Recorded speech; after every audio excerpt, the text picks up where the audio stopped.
লাইফের প্রতিটি ধাপে ধৈর্য ধরে চলতে শেখাটা খুবই জরুরি। কারণ জীবন সবসময় আমাদের পরিকল্পনা অনুযায়ী এগোয় না। কখনো পরিস্থিতি কঠিন হয়, কখনো মানুষের আচরণে কষ্ট পাই, আবার কখনো নিজের পরিশ্রমের ফল পেতেও অনেক সময় অপেক্ষা করতে হয়। তাই সব কিছুতে হতাশ হয়ে পড়লে চলবে না।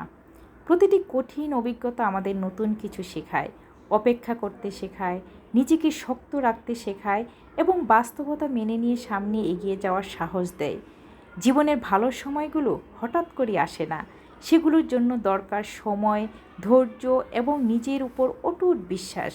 মনে রাখবেন, ধৈর্য হারালে সাথে সাথে আমরা লাইফ গ্রো করার সুযোগটাও হারাই, কিন্তু ধৈর্য ধরে নিজের পথে এগিয়ে গেলে একদিন না একদিন জীবন তার সুন্দর প্রতিদান অবশ্যই দিবে। হ্যালো ভিউয়ার্স, আসসালামু আলাইকুম। আশা করি সবাই ভালো আছেন। আলহামদুলিল্লাহ, আমিও ভালো আছি। আজকে এলোমেলো বাসাবাড়ি দিয়ে ভিডিও শুরু করেছি, কারণ এত কাজ করেছি, আজকে এত পরিশ্রম করেছি। এই সুযোগে রান্নাও করেছি, এক সুযোগে রান্না করেছি, এই মাঝে মাঝে রান্না করছি, একটু আবার একটু কাজ করছি। অনেক বেশি কাপড় কেচেছি, কাপড় ধুয়েছি। আসলে কিছু কিছু কাজ না মানে হেল্পিং হ্যান্ড দিয়ে হয় না, নিজে করতে হয়। নিজের হাতে করলে সেই কাজটা আমার কাছে তৃপ্তি মনে হয়। আর যারা গুছিয়ে পরিষ্কার করে কাজ করে, তাদের না আসলে অন্যের কাজ কখনই পছন্দ হয় না। আমি নিজের হাতে নিজে কাজটা করলে আমার কাছে অনেক ফ্রেশ লাগে, আমার ঘরটাও মনে যেন শান্তিতে ভরে যায়। যাই হোক, কথা বলছি আর রান্নাও করছি, কাজও করছি। কাজগুলো করার কারণ ছিল আসলে গত 2 দিন হয় ঘরের অনেক কিছু পরিষ্কার করছি, অনেক কিছু কাজ করছি। সেটারও একটা কারণ আছে, পরে অবশ্যই আপনাদের সাথে শেয়ার করব। কারণ ঈদের পরপরই আমি বাসাটা পুরো ক্লিন করে নিচ্ছি।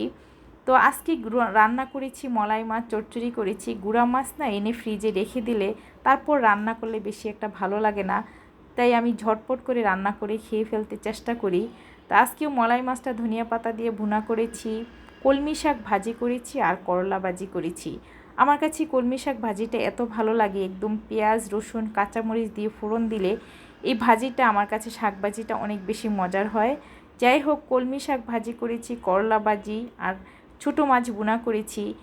অনেক ভাইয়ারা দেখি আপুদেরকে বলেন যে, অনেক আপুদেরই এই কমপ্লেন থাকে যে সারাদিন বাসায় থাকো, কী করো, কী কাজ করো, হয়তো ফোন স্ক্রল করো। আসলে বর্তমানে ফোন হাতে নিলেও মানুষ আসলে অবসরে বসে থাকে না।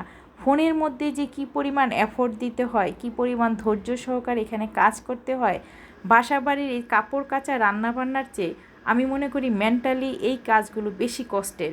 এই যে ভিডিও তৈরি করা, ভিডিও এডিটিং করা, ভয়েস দেওয়া, আপলোড করা, লাইক কমেন্টে রিপ্লাই দেওয়া, এগুলো যে কত ধৈর্যের আর কত প্যারার। অবসর সময় কাটানোর জন্য পেজ ওপেন করেছিলাম, এখন আসলে পেজের জন্য ফ্রি টাইম